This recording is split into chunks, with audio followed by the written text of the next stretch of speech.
চরমোনার নায়েবে আমির মুফতি ফাইজুল করিম বলেছেন, জামাতের সাথে এমন একটা ঐক্য করব তা কোনোদিন ভাঙবে না। তবে শর্ত হলো জামাতের সাথে আমাদের যে মতপার্থক্যগুলো রয়েছে, মতানৈক্যগুলো রয়েছে, এইগুলো আমাদের হক্কানে উলামায়ে কেরামের সাথে বসে ঠিক করতে হবে, তারপরেই ঐক্য হবে। তার মানে ওই যে বাংলায় একটা কথা আছে, 9 মণ ঘিও হবে না, রাধাও নাচবে না। এই পৃথিবীতে কখনো মতানৈক্য দূর হয়েছে? ইমাম আজম আবু হানিফা রহিমাহুল্লাহ, ইমাম শাফি রহমতুল্লাহের মধ্যে যে মতানৈক্যগুলো হয়েছে, এই মতানৈক্য কি আজও পর্যন্ত দূর হয়েছে? বরং প্রত্যেকেই তার নিজ নিজ মাসলাক অনুযায়ী নিজেকে সঠিক মনে করে এই অনুযায়ী আমল করেছে, ঠিক কিনা?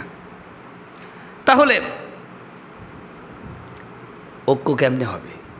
আসলে এটা ঐক্য বলে না, এটা হবেও না জেনে, মানে মানুষের মানুষের ম্যান্ডেট নেওয়া আর কি।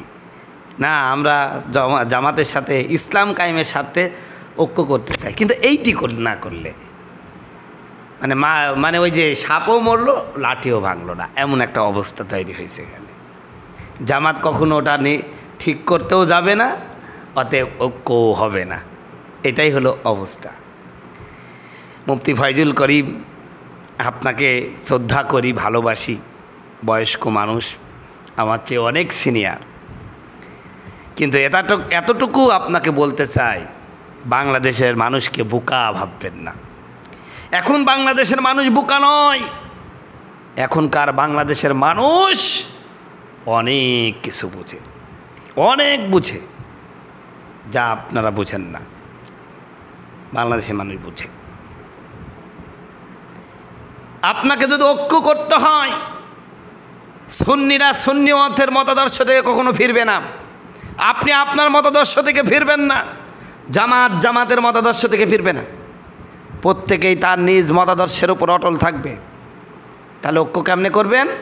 আমি আপনাকে শিখিয়ে দিচ্ছি, শুনেন। ঐক্য যদি করতে হয়, প্রত্যেকেই প্রত্যেকের মতাদর্শ অনুযায়ী থাক, ওটাকে এক পেশে রেখেই দিন কায়েমের দিকে, যেহেতু আল্লাহ বলছেন আল্লাহ তাতাফাররাকু আন আকিমুদ্দিন আল্লাহ তাতাফাররাকু, তোমরা দিন কায়েম করো, এই ব্যাপারে মতপার্থক্য করো না।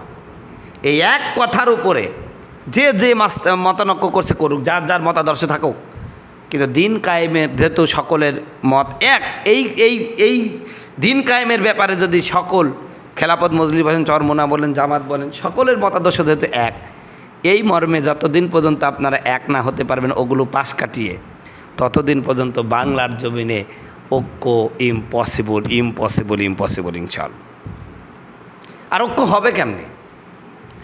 এখনকার আলেম এসে, আগের আলেমগুলো তো বেশি উদার ছিল। আমরা দেখেছি জামাতের সেমিনারে, জামাতের স্টেজে শাইখুল হাদিস আল্লামা আজিজুল হক রহিমাহুল্লাহকে বক্তৃতা করতে, এমনইভাবে কওমি স্টেজে দেখেছি আল্লামা সাইদিকে বক্তৃতা করতে। এখন তা দেখা যায় না। এখন কওমির ব্যানারে জামাতের বক্তারা বক্তব্য দিতে পারে না, জামাতের ব্যানারে কওমির বক্তারা বক্তব্য দিতে পারে না। এত ডাউ কুমড়ো সম্পর্ক, এখন আর ঐক্য হবে কেন? যেখানে সর্বজন শ্রদ্ধেয় এবং গ্রহণযোগ্য ব্যক্তিত্ব খতিবে আজম ওবায়দুল্লাহ রহিমাহুল্লাহ, বাইতুল মুকাররমের সাবেক ইমাম ও খতিব, শাইখুল হাদিস আল্লামা আজিজুল হক, মাওলানা মহিউদ্দিন খান, অধ্যাপক গোলাম আজম, মতিউর রহমান নিজামী, আল্লামা দিল হোসেন সাইদির মতন মহান ব্যক্তিরাই ঐক্যের হাজারো চেষ্টা করে পারে নাই, ব্যর্থ হয়েছে।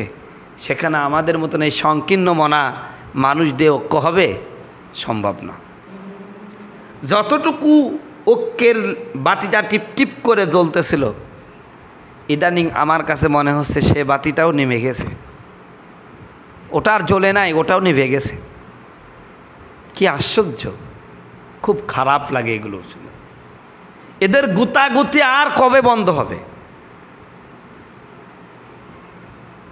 এজন্য আমি মনে করি আর ঐক্য হবে না।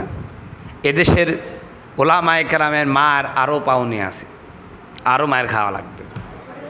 মায়ের খাইতে খাইতে মেরুদণ্ডের হাড় যেদিন ভেঙে যাবে, সেই দিনই কেবলমাত্র এরা ঐক্যের ছায়াতলে আসবে, অন্যথায় কখনোই এরা ঐক্যের ছায়াতলে আসবে না।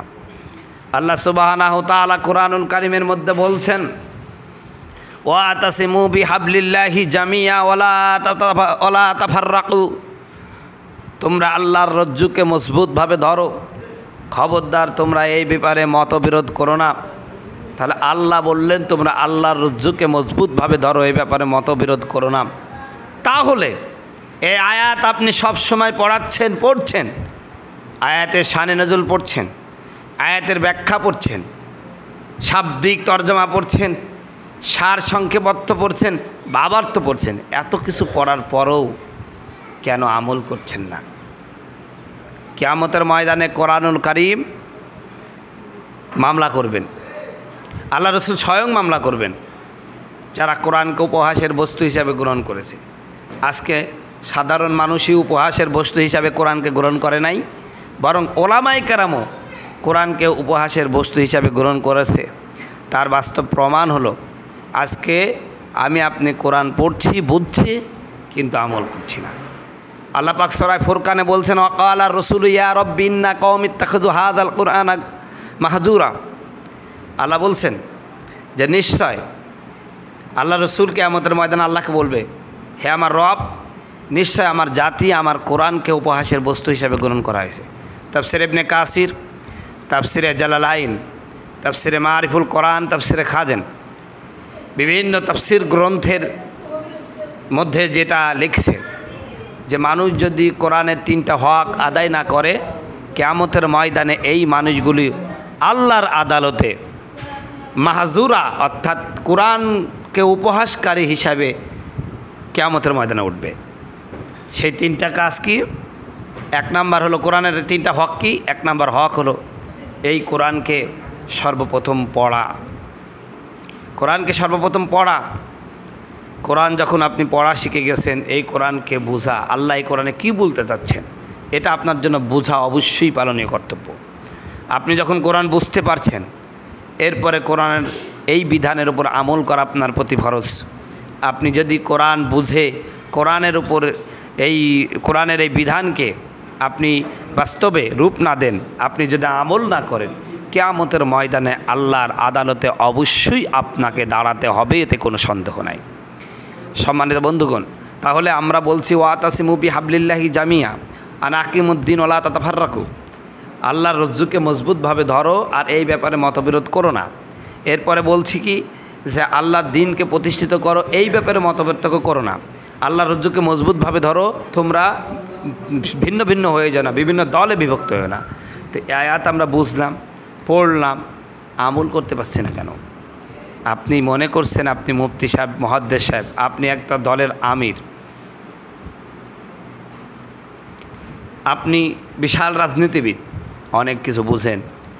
আল্লাহর কসম, আজ যদি আমার কারণে আপনার কারণে এই দেশে ইসলাম কায়েমের জন্য প্রতিবন্ধকতা হয়, কিয়ামতের ময়দানে আল্লাহর কসম আমাদের প্রত্যেককে আল্লাহর সামনে জবাবদিহি করা লাগবে, এতে কোনো সন্দেহ নেই।